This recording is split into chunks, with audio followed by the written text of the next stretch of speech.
So I organized the first Doge conference in the world, DogeCon SF. Oh my God. That's amazing. When did you buy your first Dogecoin? So I got some from the creator, and the creator, what he did, it was a hilarious thing. He forked Bitcoin, changed 2 lines of code, Oh, I'm aware. and launched it. It was all of a sudden it was Dogecoin. Guillermo Rauch, founder and CEO of Vercel. Guillermo is like on the forefront of what's happening with all things AI. Even has some post-election trauma, maybe I could say, of not from the election results, but from what's happened with Vercel over the last many days. But Vercel is so awesome. Also, I think would want to come on and give us kind of your lay of the land, both in terms of the next 4 years, but also where this all can lead to within tech because of a Trump presidency. But first, maybe can you just give the public a little bit of a background on what is Vercel? Will you do the Labrador Retriever version of what it is you do? So yeah, Vercel is the easiest place to go 0 to 1 on an idea, and increasingly that's being done with AI. So people are like literally just like creating applications on the fly with AI. I met Dave and Britt in a trip in Kyoto and Tokyo, and we were generating software on our phones. This is when you guys came back and said you had started like 3 companies on your vacation. And we were like, how? Yeah.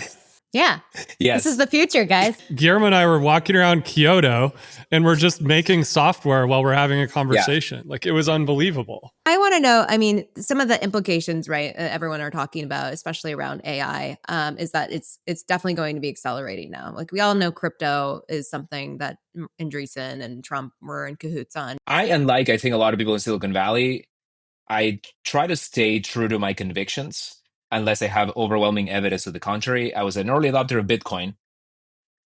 And I never saw anything that would change my mind about it, like the way that people in Silicon Valley have been like pivoting away from it. Like there was no new news, like nothing broke about the cryptography, nothing changed about like the fundamental promise of it, et cetera. But like the whole Silicon Valley switched to like AI, I guess. Like if you're in crypto, pivot to AI, right? And I was actually chatting with someone about this yesterday. It's like, it's kind of incredible how bipolar we can be in like chasing these hype waves. Whereas what I saw in Polymarket and I'm starting to see in a lot of other companies is give value to the customer and use decentralized infrastructure under the hood, but don't lead with the decentralized infrastructure. That's just an implementation detail. And so Polymarket is the first company that there's been a few, but there's a lot. But yeah, I agree with the no, but nothing screams crypto about it. I was actually opening it yesterday because I was curious about how the election was going, and that is really cool because I think we're gonna see a lot. I was chatting with the head of crypto at Stripe. I'm excited about stable coins as well.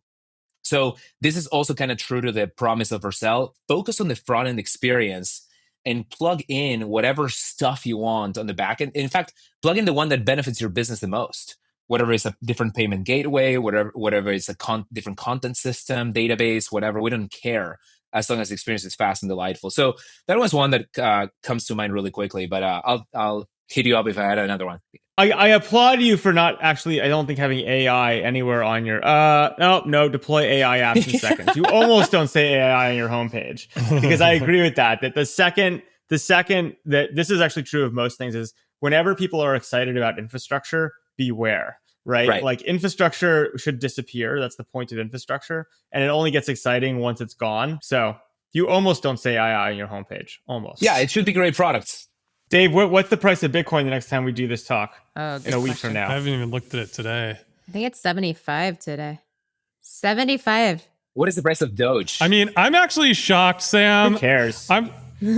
I'm shocked that what was the move? 10%, 15%. I'm actually shocked that it was so small. Does it say something about how small the crypto market actually is? I feel like the crypto markets take like 2 days to correct, though. No, it was also already like dramatically priced in. I'm looking back at my first Doge email in 2014, where Sargar, who's a friend of all of ours, sent a few of us a note about it, saying there's this interesting thing called Dogecoin. It's being used in like Reddit for like weird tipping shit. Doge and he had like this whole remember Doge tip he had this whole like super thesis on it in 2014.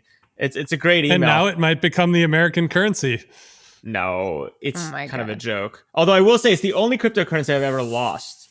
I had like 10 million Doge. Oh, this was not a happy day. Which was like $10. I bought 10 million Doge for like. What are you talking about, Sam? You've lost a $5,000. lot of crypto to a lot of different places. Well, no, that was stolen. Or other people lost your crypto. Barry to be Silbert accurate. has some of my Bitcoin, unfortunately, but that's I'll live. Thankfully, and the Facebook server somewhere buried in some archive has about 10 million Doge. If anyone can find that for me. The spirit of it was like fun and just like experimenting and tinkering. And I think maybe to bring it full circle to what Dave and I originally connected over is just make people creators again, less consumer drones of like infinite social media feeds.